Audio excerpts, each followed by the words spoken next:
Yalda Modabber. I'm founding director of Golestan School in El Cerrito, California in the San Francisco Bay Area.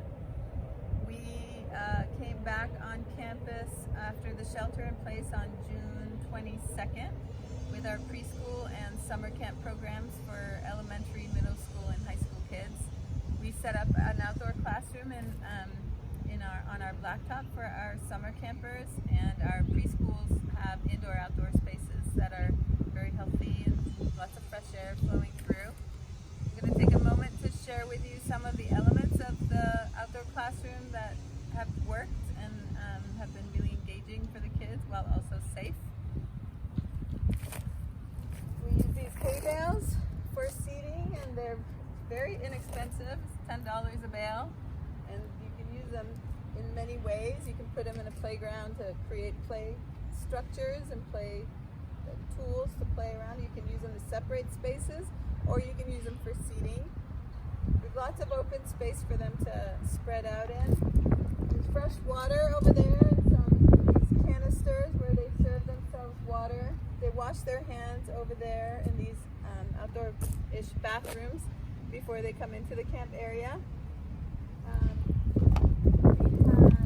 A lot of our supplies are here, and the kids will come behind there. You have a lot of the paint supplies, the messy stuff, and they'll take them and go and find a little area that they want to work in their own little spaces. Other elements are shading. This is a little bit tricky.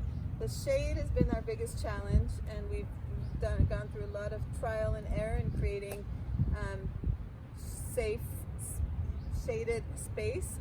What's coming here soon is actually going to be a semi-permanent structure, shade structure.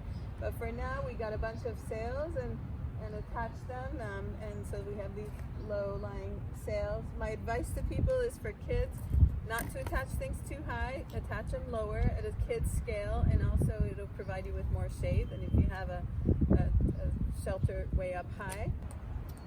One of our bigger investments for this outdoor classroom was the purchasing of many of these carts for our various classes, so that the teachers wouldn't have to go back and forth to the supplies room to get their supplies, and the materials would be easily available for the kids.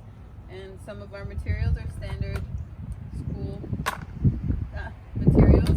Some of them the kids have scavenged or found, or they're just loose parts. We have one of these that has just loose parts in it. Put your tools in here if you want to. You can do all sorts of great things in an outside classroom that you otherwise wouldn't be able to do in an inside classroom. One of the best parts of this outdoor classroom area are our yurts. At the end of the day, we've already zipped them up.